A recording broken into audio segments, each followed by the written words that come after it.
राधे राधे, जय माता की भक्तों। आप सभी का स्वागत करती हूँ स्पिरिचुअल ज्ञान साधना में और आप सभी से अनुरोध करती हूँ कि स्पिरिचुअल ज्ञान साधना को सब्सक्राइब कर लीजिए और बेल आइकन को प्रेस कर दीजिए ताकि आपको नई नई वीडियोस का नोटिफिकेशन। ओम ऐं ह्रीं क्लीं चामुंडाय विच्चे। जय माता की। राधे राधे भक्तों, कैसे हैं आप लोग? आशा करते हैं माता की कृपा से सभी लोग बहुत अच्छे होंगे। सबसे पहले आप सभी को गुप्त नवरात्रि की 9वीं तिथि की हार्दिक शुभकामनाएं। प्रिय भक्तों, आज आषाढ़ मास के गुप्त नवरात्रि का 9वां दिन है और 9वीं तिथि भी है। आज के दिन माता मातंगी की पूजा की जाती है। माँ मातंगी 10 महाविद्याओं में से 9वीं महाविद्या हैं और इनकी जयंती वैशाख शुक्ल अक्षय तृतीया पर इनकी जयंती मनाई जाती है। इन्हें उच्छिष्ट चांडालिनी के नाम से भी जाना जाता है। 10 तांत्रिक देवियों में शामिल ये माता हिंदू देवी का ही एक रूप हैं। माँ मातंगी को वाणी, संगीत और कला की देवी माना जाता है। गुप्त नवरात्रि में मातंगी माता का पूजन विशेष रूप से वशीकरण, आकर्षण और सिद्धि प्राप्ति के लिए किया जाता है। यह देवी तांत्रिक साधनाओं के लिए पूज्य मानी जाती हैं। माँ मातंगी का स्वरूप श्याम वर्ण का है। वे मस्तक पर अर्धचंद्र धारण करती हैं और लाल रंग के वस्त्र धारण करती हैं। उनकी 4 भुजाएं हैं, जिनमें से एक हाथ में ये बीड़ा धारण करती हैं, दूसरे हाथ में खड्ग, तीसरे हाथ में मुंड और चौथे हाथ से ये भक्तों को आशीर्वाद देती हैं। शिव की यह शक्ति असुरों को मोहित करने वाली तथा साधकों को अभिष्ट फल देने वाली है। धार्मिक मान्यता अनुसार मतंग शिव का नाम है। सांसारिक जीवन को श्रेष्ठ बनाने के लिए लोग मातंगी देवी की पूजा करते हैं। माँ मातंगी की पूजा करने से व्यक्ति को वाणी, संगीत और कला में सिद्धि प्राप्त होती है। उनकी कृपा से वशीकरण और आकर्षण शक्ति बढ़ती है। यह पूजा व्यक्ति के अंदर आत्मविश्वास और साहस को बढ़ाती है। माँ मातंगी की पूजा करने से व्यक्ति को वशीकरण की शक्ति प्राप्त होती है, साथ ही सभी प्रकार के भय दूर होते हैं। माँ मातंगी की पूजा करने से धन, समृद्धि और ऐश्वर्य की प्राप्ति होती है। गुप्त नवरात्रि में माँ मातंगी की पूजा का विशेष महत्व है। इनकी पूजा करने से समस्त कामनाओं की पूर्ति होती है। प्रिय भक्तों, माँ मातंगी 10 महाविद्याओं में 9वीं महाविद्या है और तांत्रिक साधना के लिए ये बड़ी ही विशेष मानी जाती हैं। प्रिय भक्तों, जो समस्त जन हैं, जो साधारण परिवारों से संबंध रखते हैं, जो पारिवारिक लोग हैं, गृहस्थ लोग हैं, उन्हें माता के सौम्य रूप की ही पूजा करनी चाहिए। हम आपको अपने हर वीडियो में ये बात बताते हैं और ये जो 10 महाविद्याएं हैं, इनकी साधना करने के लिए यह कार्य बहुत ही योग्य तांत्रिक लोगों के द्वारा ही किया जाता है। इसलिए आप माता के सौम्य रूप की पूजा करें और कथा सबकी सुने। तो आज हम आपको बड़ी ही सुंदर माता मातंगी की कथा सुनाएंगे। सभी लोग बड़े ही प्रेम और श्रद्धा भाव के साथ इस कथा का श्रवण कीजिएगा। देवी मातंगी को जूठन का भोग लगाया जाता है और ये भोग क्यों लगाया जाता है, सुनिए माता की बड़ी ही सुंदर और पावन कथा। प्राचीन और पौराणिक कथा है और सभी लोग इस कथा के बाद सुनेंगे माता सिद्धिदात्री की कथा। बोलिए गणेश भगवान की जय, गौरी शंकर भगवान की जय, लक्ष्मी नारायण भगवान की जय। बोलिए मातंगी माता की जय। मतंग शिव का नाम है। इनकी शक्ति मातंगी है। यह हरा वर्ण और चंद्रमा को मस्तक पर धारण करती हैं। ये पूर्णतया वाग देवी की ही पूर्ति हैं। 4 भुजाओं में इन्होंने कपाल, जिसके ऊपर तोता बैठा है, बीड़ा, खड्ग, वेद धारण किया है। माँ मातंगी तांत्रिकों की सरस्वती हैं। पलास और मल्लिका पुष्पों एवं युक्त बेलपत्रों के द्वारा पूजा करने से व्यक्ति के अंदर आकर्षण और स्तंभन शक्ति का विकास होता है। ऐसा व्यक्ति जो मातंगी महाविद्या की सिद्धि प्राप्त करेगा वह अपने क्रीड़ा कौशल से या कला संगीत से दुनिया को अपने वश में कर लेता है। वशीकरण में भी यह महाविद्या कारगर होती है। हिंदू धर्म के अनुसार माँ के 3 ओजपूर्ण नेत्र हैं। माता रत्नों से जड़े सिंहासन पर आसीन है। देवी मातंगी के संग तोता भी है, जो वाणी और वाचन का प्रतीक माना जाता है। मातंगी देवी इंद्रजाल और जादू के प्रभाव को नष्ट करती हैं। देवी को वचन, तंत्र और कला की देवी भी माना गया है। मातंगी ही एक ऐसी देवी है जिन्हें जूठन का भोग लगाया जाता है। ऐसा कहते हैं कि मातंगी देवी को जूठा किए बिना भोग नहीं लगता है। मातंगी देवी समता की सूचक हैं। शिव की यह शक्ति असुरों को मोहित करने वाली और साधकों को अभीष्ट फल देने वाली है। गृहस्थ जीवन को श्रेष्ठ बनाने के लिए भी लोग इनकी पूजा करते हैं। अक्षय तृतीया अर्थात वैशाख शुक्ल की तृतीया को इनकी जयंती मनाई जाती है। एक बार भगवान विष्णु माँ लक्ष्मी के साथ कैलाश पर्वत भगवान शिव व माता पार्वती से मिलने गए। भगवान विष्णु अपने साथ भोजन भी लेकर गए, जिसे उन्होंने शिव व पार्वती जी को खाने के लिए दिया। जब माता पार्वती और भगवान शिव शंकर ने उस भोजन को खाया तो थाली में से भोजन का कुछ अंश धरती पर गिर गया। भोजन के उन्हीं जूठन अंश में से माँ मातंगी का जन्म हुआ। इसी कारण माता रानी के मातंगी रूप को सदैव जूठन का भोग लगाया जाता है। जूठन में से उत्पन्न होने के कारण उनका एक नाम उच्छिष्ट मातंगिनी भी पड़ा, अर्थात जिसे बचे हुए भोजन या झूठे का भोग लगाया जाए। ऐसा कहते हैं जब माता पार्वती को चंडाल स्त्रियों द्वारा अपने जूठन का भोग लगाया, तब सभी देवगण और शिवजी के भूतादिक गण इसका विरोध करने लग गए। लेकिन माता पार्वती ने चंडालिया की श्रद्धा को देखकर मातंगी का रूप लेकर उनके द्वारा चढ़ाए गए जूठन को ग्रहण किया। कहते हैं कि देवी मातंगी हनुमान जी और शबरी के गुरु मतंग ऋषि की पुत्री थी। मतंग ऋषि के यहाँ माता दुर्गा के आशीर्वाद से जिस कन्या का जन्म हुआ था वह मातंगी देवी थी। यह देवी भारत के आदिवासियों की देवी हैं। 10 महाविद्याओं में से एक तारा और मातंग देवी की आराधना बौद्ध धर्म में भी की जाती है। बौद्ध धर्म में मातंगी को माता गिरी भी कहते हैं। माता मातंगी का यह रूप माता सरस्वती के समान है, इसलिए इनकी साधना करने से हमें माता सरस्वती की पूजा के समान लाभ भी मिलता है। इससे व्यक्ति की बुद्धि व विद्या का विकास होता है तथा वाणी मधुर बनती है। माता मातंगी के आशीर्वाद से मनुष्य को कला व संगीत के क्षेत्र में उन्नति मिलती है। बोलिए मातंगी माता की जय। आइए भक्तों, अब हम आपको सुनाते हैं माता सिद्धिदात्री की कथा, उनका भोग और स्वरूप। जैसा कि हम सभी जानते हैं कि नवरात्रि के 9वें दिन यानी 9वीं तिथि के दिन माता सिद्धिदात्री का पूजन किया जाता है। सिद्धिदात्री माता दुर्गा माता का ही एक स्वरूप है। माँ दुर्गा की 9वीं शक्ति माँ सिद्धिदात्री हैं। ये सभी प्रकार की सिद्धियों को देने वाली हैं। नवरात्रि पूजन के 9वें दिन यानी 9वीं के दिन इनकी उपासना की जाती है। इस दिन शास्त्रीय विधि विधान और पूर्ण निष्ठा के साथ साधना करने वाले साधक को सभी सिद्धियों की प्राप्ति हो जाती है। सृष्टि में जो कुछ भी उनके लिए अगम्य नहीं रह जाता है। ब्रह्मांड पर पूर्ण विजय प्राप्त करने की सामर्थ्य उसमें आ जाती है।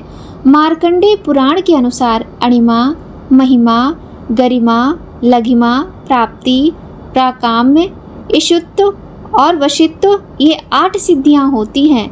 ब्रह्म वैवर्त पुराण के श्री कृष्ण जन्म खंड में ये संख्या 18 बताई गई है। अणिमा, लघिमा, प्राप्ति, प्राकाम्य, महिमा, ईशुत्व, वाशित्व, सर्वकामावसायिता, सर्वज्ञात्व, दूर श्रवण, परकाय प्रवेशन, वाक सिद्धि, कल्प वृक्षत्व, सृष्टि संहार करण सामर्थ्य, अमृतत्व, सर्वन्यायकत्व, भावना सिद्धि। माँ सिद्धिदात्री भक्तों और साधकों को ये सभी सिद्धियां प्रदान करने में समर्थ हैं। देवी पुराण के अनुसार भगवान शिव ने इनकी कृपा से ही सिद्धियों को प्राप्त किया था। इनकी अनुकंपा से ही भगवान शिव का आधा शरीर देवी का हुआ था। इसी कारण वे लोक में अर्धनारीश्वर नाम से प्रसिद्ध हैं। माँ सिद्धिदात्री 4 भुजाओं वाली देवी हैं। इनका वाहन सिंह है। ये कमल पुष्प पर भी आसीन होती हैं। इनके दाहिने हाथ के नीचे वाले हाथ में कमल पुष्प है। प्रत्येक मनुष्य का यह कर्तव्य है कि वह माँ सिद्धिदात्री की कृपा प्राप्त करने का निरंतर प्रयत्न करे, उनकी आराधना की ओर अग्रसर हो। इनकी कृपा से अनंत दुख रूप संसार से निर्लिप्त रहकर सारे सुखों का भोग करता हुआ वह मोक्ष को प्राप्त कर सकता है। नव दुर्गाओं में माँ सिद्धिदात्री अंतिम है। अन्य 8 दुर्गाओं की पूजा उपासना शास्त्रीय विधि विधान के अनुसार करते हुए भक्त दुर्गा पूजा के 9वें दिन इनकी उपासना में प्रवृत्त होते हैं। इन सिद्धिदात्री माँ की उपासना पूर्ण कर लेने के बाद भक्तों और साधकों की लौकिक पारलौकिक सभी प्रकार की कामनाओं की पूर्ति हो जाती है। सिद्धिदात्री माँ के कृपा पात्र भक्त के भीतर कोई ऐसी कामना शेष बचती ही नहीं है जिसे वह पूर्ण करना चाहे। वह सभी सांसारिक इच्छाओं, आवश्यकताओं और स्पृहाओं से ऊपर उठकर मानसिक रूप से माँ भगवती के दिव्य लोकों में विचरण करता हुआ, उनके कृपा रस पीयूष का निरंतर पान करता हुआ विषय भोग शून्य हो जाता है। माँ भगवती का परम सानिध्य ही उसका सर्वस्व हो जाता है। इस परम पद को पाने के बाद उसे अन्य किसी भी वस्तु की आवश्यकता नहीं रह जाती। माँ के चरणों का ये सानिध्य प्राप्त करने के लिए हमें निरंतर नियम निष्ठ रहकर इनकी उपासना करनी चाहिए। माँ भगवती का स्मरण, ध्यान, पूजन हमें इस संसार की असारता का बोध कराते हुए वास्तविक परम शांतिदायक अमृत पद की ओर ले जाने वाला है। इनकी आराधना से जातक को सभी सिद्धियां प्राप्त होती हैं और नव निधियों की प्राप्ति होती है। आज के युग में इतना कठिन तप तो कोई कर नहीं सकता, किंतु अपनी शक्ति अनुसार जप, तप, पूजा अर्चना कर कुछ तो माँ की कृपा का पात्र बनता ही है। प्रत्येक सर्वसाधारण के लिए आराधना योग्य श्लोक सरल और स्पष्ट हैं। माँ जगदम्बे की भक्ति पाने के लिए आप इस सुंदर मंत्र का जाप करके भी माँ को प्रसन्न कर सकते हैं। या देवी सर्वभूतेषु माँ सिद्धिदात्री रूपेण संस्थिता, नमस्तस्यै नमस्तस्यै नमस्तस्यै नमो नमः। अर्थात हे माँ सर्वत्र विराजमान और माँ सिद्धिदात्री के रूप में प्रसिद्ध अम्बे, आपको मेरा बारंबार प्रणाम है या मैं आपको बारंबार प्रणाम करता हूँ। हे माँ मुझे अपनी कृपा का पात्र बनाओ। बोलिए सिद्धिदात्री माता की जय। पौराणिक कथाओं के अनुसार एक दिन भगवान शिव माता सिद्धिदात्री की घोर तपस्या कर रहे थे। उनकी तपस्या से माता सिद्धिदात्री प्रसन्न हो गईं और उन्होंने भगवान शिव को 8 सिद्धियों की प्राप्ति का वरदान प्रदान कर दिया। इस वरदान के फलस्वरूप भगवान शिव का आधा शरीर देवी के रूप में परिवर्तित हो गया। इसके बाद से भगवान शिव को अर्धनारीश्वर का नाम प्राप्त हुआ। शिव जी का यह रूप संपूर्ण ब्रह्मांड में पूजनीय है। धरती पर अनेकों राक्षसों का जन्म होने लगा था। ऋषि मुनि तथा सज्जन लोगों का निवास करना मुश्किल हो रहा था। इसी बीच जब पृथ्वी पर महिषासुर नामक दैत्य के अत्याचारों की अति हो गई थी, तब उस दानव के अंत हेतु सभी देवतागण भगवान शिव तथा विष्णु जी से सहायता लेने पहुँचे। उस दानव के अंत के लिए सभी देवताओं ने तेज उत्पन्न किया और अपने तेज के द्वारा माता सिद्धिदात्री उत्पन्न हुई। बोलिए सिद्धिदात्री माता की जय। प्रिय भक्तों, नवरात्रि के पावन दिन नवमी की तिथि पर यदि आपके घर में कन्या पूजन आप अष्टमी पे करते हैं तब तो आपने कर ही लिया होगा, और यदि नहीं किया है तो नवमी के दिन आप कन्या पूजन करें। प्रिय भक्तों, कन्याओं का पूजन करते समय आपको सभी नियमों का पालन करना चाहिए। 8 और 9 वर्ष से अधिक की कन्या आपको नहीं लेनी है कन्या पूजन में, और उनको आप कोई भी प्लास्टिक की चीज़ ना दें, लोहे की चीज़ ना दें और पैकेट की चीज़ें ना दें। आप उनको फल दान करें, हलवा, पूड़ी, खीर, चना, ये सारी चीज़ें आप उनको भोजन में परोसें, और भोजन बड़े ही शुद्ध तरीके से बनाया हुआ होना चाहिए। नवरात्रि में कन्या पूजन का सर्वाधिक महत्व होता है। वैसे तो आप कन्या पूजन कभी भी कर सकते हैं, किंतु नवरात्रि में कहा जाता है कि माता में कन्याओं का वास होता है, या फिर कहा जाए कन्याओं में माता रानी का वास होता है। तो माता रानी के स्वरूप में हम कन्या पूजन करते हैं। बड़े ही सुंदर तरीके से आप 7, 9 इस गिनती में कन्याओं का पूजन करें। यदि आपको नहीं मिल रही है तो एक कन्या मिल जाए तो एक ही कन्या का पूजन करें, मन में कोई भ्रम ना पालें, और कन्या को दान दक्षिणा देकर आशीर्वाद अवश्य प्राप्त करें। और हाँ, जो आप भोजन बनाएं, माँ को भोग लगाएं, उस भोग को आपको गौ माता को भी अवश्य ही खिलाना चाहिए। आइए भक्तों, माता की सुंदर कथा के बाद करते हैं माता की सुंदर आरती। बोलिए सिद्धिदात्री माता की जय। अम्बे तुम हो जगदम्बे काली, जय दुर्गे खप्पर वाली, तेरे ही गुण गाए भारती ओ मैया, हम सब उतारे तेरी आरती। माता तेरे भक्त जनों पर भीड़ पड़ी है भारी, माता भीड़ पड़ी है भारी, दानव दल पर टूट पड़ो माँ, करके सिंह सवारी, 100 सिंगों से हैं बलशाली, 10 भुजाओं वाली, दुखियों के दुखड़े निवारती ओ मैया, हम सब उतारे तेरी आरती। माँ बेटी का है इस जग में बड़ा ही निर्मल नाता, माता बड़ा ही निर्मल नाता, पूत कपूत सुने है पर ना माता सुनी कुमाता, सब पर करुणा दर्शाने वाली, अमृत बरसाने वाली, नैया बावर से उबारती ओ मैया, हम सब उतारे तेरी आरती। नहीं मांगते धन और दौलत, ना चांदी ना सोना मैया, ना चांदी ना सोना, हम तो मांगे माँ तेरे मन में एक छोटा सा कोना, सबकी बिगड़ी बनाने वाली, दुखड़े मिटाने वाली, लाज बचाने वाली, सतियों के सत्य को सवारती ओ मैया, हम सब उतारे तेरी आरती। छोटा सा परिवार हमारा, इसे बनाए रखना मैया, इसे बनाए रखना, इस बगिया के फूलों को माँ सदा खिलाए रखना, सबके संकट मिटाने वाली, चिंता माँ हरने वाली, दुष्टों को तुम ही संघारती ओ मैया, हम सब उतारे तेरी आरती। अम्बे तुम हो जगदम्बे काली, जय दुर्गे खप्पर वाली, तेरे ही गुण गाए भारती ओ मैया, हम सब उतारे तेरी आरती।